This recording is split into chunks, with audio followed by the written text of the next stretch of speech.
आपके साथ ऐसा कितनी बार हुआ है कि आप बस कुछ पढ़ते हैं और फिर कुछ सेकंड के बाद आपको पेज दोबारा पढ़ना पड़ता है क्योंकि आपने जो पढ़ा है वह आपको याद नहीं रहता है और आप मन में तनाव महसूस करते हैं। आप इसे कुछ जानकारी याद रखने के लिए मजबूर करते हैं, लेकिन कुछ भी दिमाग में नहीं आता है और अंत में आपको विषय को फिर से पढ़ना पड़ता है। अगर आप भी इस चक्र में फंस गए हैं और इस मेमोरी समस्या का सामना कर रहे हैं, आपको पढ़ा हुआ भी याद नहीं रहता और आपको उससे सीखने में परेशानी होती है, तो आज हम आपके लिए इस समस्या का चरण दर चरण समाधान लेकर आए हैं और इसके साथ ही हम आपके साथ एक अरबती के 2 सीखने के रहस्य भी साझा करेंगे, जिनका उपयोग करके उन्होंने अपना दिमाग बनाने के लिए 100 से अधिक किताबें पढ़ी, लेकिन उन्होंने उस सच्चाई को हमेशा याद रखा और उस ज्ञान को अपने जीवन और काम में भी लागू किया। इसलिए वीडियो को अंत तक देखें। Number 1, pre reading. किसी भी काम को करने से पहले यदि आप पहले से ही जानते हैं कि आप क्या करने जा रहे हैं, इसमें आपको कितना समय लगेगा और आप इसे कैसे करेंगे, तो आप खुद को पहले से मानसिक रूप से तैयार करते हैं। उदाहरण के लिए, यदि आप देखते हैं तो देखने से पहले फिल्म का ट्रेलर खुद को मानसिक रूप से तैयार कर लीजिए। तो जब आप उस फिल्म को देखते हैं तो आपको ट्रेलर में दिखाए गए सीन अपने आप याद आने लगते हैं। इससे आपकी याददाश्त मजबूत होती है।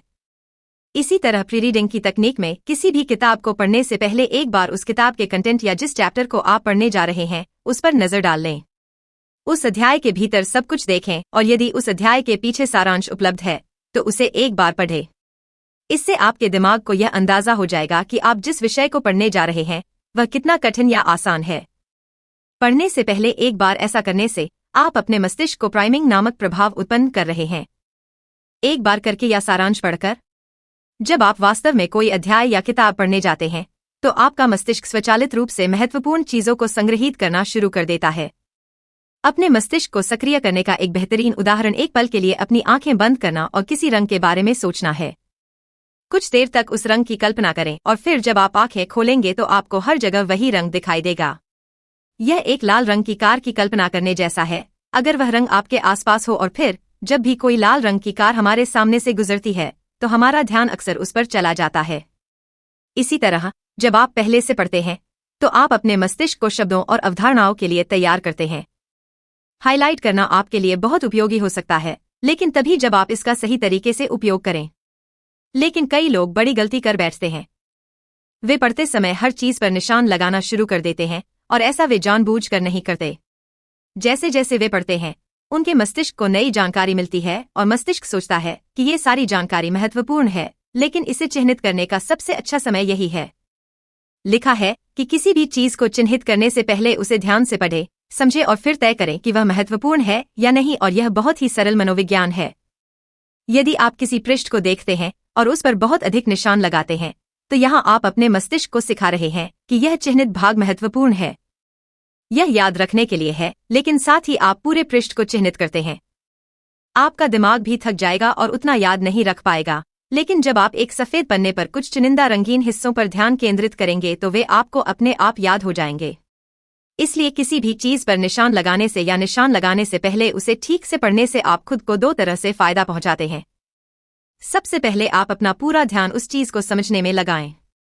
आप इसे पढ़ रहे हैं ताकि आप इसे समझ सकें, यानी कि आप केवल इसे चिन्हित करना चाह रहे हैं। और दूसरी बात यह कि आपके पेज का रंग नहीं बदलता है। ज्यादा मार्किंग करने से आपके दिमाग पर ज्यादा भार नहीं पड़ेगा और यह बहुत महत्वपूर्ण है। पढ़ने के बाद ध्यान देने योग्य सबसे महत्वपूर्ण बात यहाँ दी गई है। अब पढ़ने के बाद आपको पूरा अध्याय समाप्त करने और नोट्स बनाने तक इंतजार नहीं करना पड़ेगा, बल्कि आपको एक खंड को पूरा पढ़ना होगा।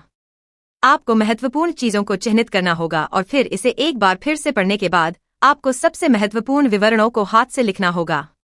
लेकिन आप सोच रहे होंगे कि सबसे महत्वपूर्ण विवरण क्या है और आप कैसे जानते हैं कि आपके लिए सबसे महत्वपूर्ण क्या है? खैर, यहाँ आपको पूर्व पढ़ने और हाईलाइट करने से पहले ही पता चल जाएगा कि आपके लिए सबसे महत्वपूर्ण क्या है। अब आपका नोट लेने का तरीका कुछ भी हो सकता है।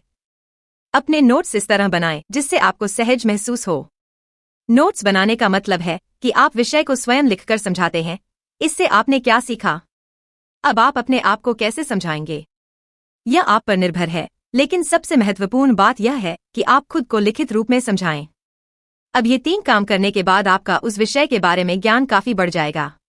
आपको जो भी याद रखना है उसके नोट्स बना लें, उन सबका एक पूरा सारांश बना लें जिसमें आपको याद रखने वाले सभी विषयों को संक्षेप में शामिल कर लें और उस सारांश को समय समय पर पढ़ते रहें।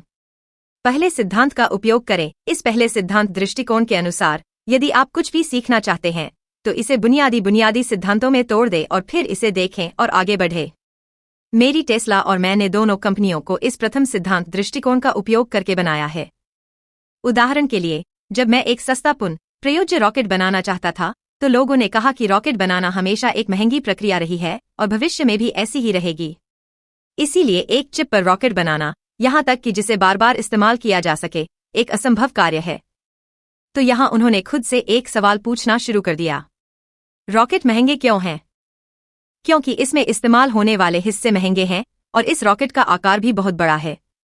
इसलिए उसने सोचा कि यदि वह खुद एक रॉकेट बनाना चाहता है जो आकार में छोटा हो तो उसे किन सामग्रियों की आवश्यकता होगी, उसे यह सब सामान कहां से मिल सकता है, इनमें से कौन सा सस्ता है। ऐसा करने में एलोन अपनी प्रत्येक समस्या को तब तक तोड़ता है जब तक कि वे एक सरल समस्या न बन जाएं जिसे हल करना बहुत आसान हो, और इस प्रक्रिया में वह कई पुस्तकों और विशेषज्ञों से सीखता है जिनका उपयोग आप अपनी सीखने की पद्धति में कर सकते हैं, क्योंकि हर समय सिर्फ इतना ही नहीं होता है। याद रखना, कभी कभी आपको परीक्षा में अच्छे अंक प्राप्त करने के लिए यह जानना आवश्यक है कि समस्याओं को कैसे हल किया जाए। इसका प्रयोग अधिकतर गणित में किया जाता है।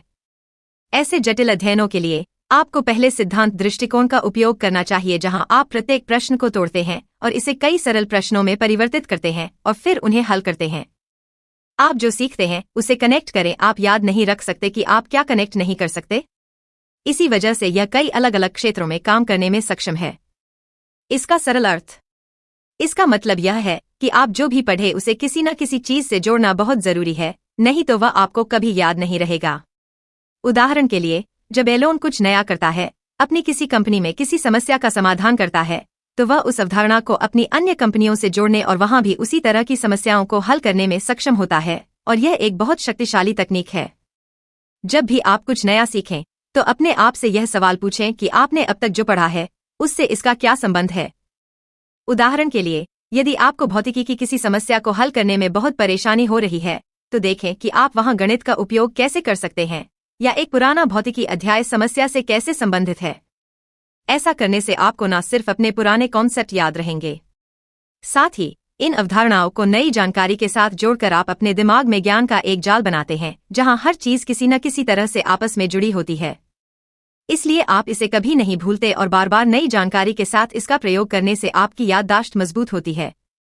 उदाहरण के लिए, आपने देखा होगा कि जब आप गणित के सूत्रों को याद करने की कोशिश करते हैं तो वे आपको आसानी से याद नहीं होते हैं, लेकिन जब आप अपनी मैथ समस्याओं में उन सूत्रों का बार बार उपयोग करते हैं तो आप उन्हें स्वचालित रूप से याद करते हैं और आपको उन्हें याद रखने के लिए अपने मस्तिष्क पर कभी दबाव नहीं डालना पड़ता है। इसलिए आप जो भी पढ़े उसे किसी न किसी चीज से जोड़ दें और अपने ज्ञान का एक जाल तैयार कर लें, जिसके बाद आप कभी कुछ नहीं भूलेंगे। देखिए, अभी तक हमने जो पढ़ा है उसे कैसे याद रखा जाए इस पर बात की है, लेकिन कहा जाता है कि हमें घड़ी की तरह पढ़ाई पर ध्यान केंद्रित नहीं करना चाहिए, बल्कि छात्र एक दिन में स्मार्ट तरीके से पढ़ाई करते हैं। तो अगर आप भी पढ़ाई का वह स्मार्ट तरीका सीखना चाहते हैं तो हमारा सुझाव है कि आप हमारा वीडियो देखकर स्मार्ट तरीके से पढ़ना सीखें। नियमित रूप से देखें। अगर आपको यह वीडियो पसंद है तो वीडियो को लाइक करके और सब्सक्राइब बटन पर क्लिक करके इस चैनल को सपोर्ट करें और घंटी की अधिसूचना चालू करें ताकि आप आने वाले वीडियो को मिस न करें। देखने के लिए धन्यवाद।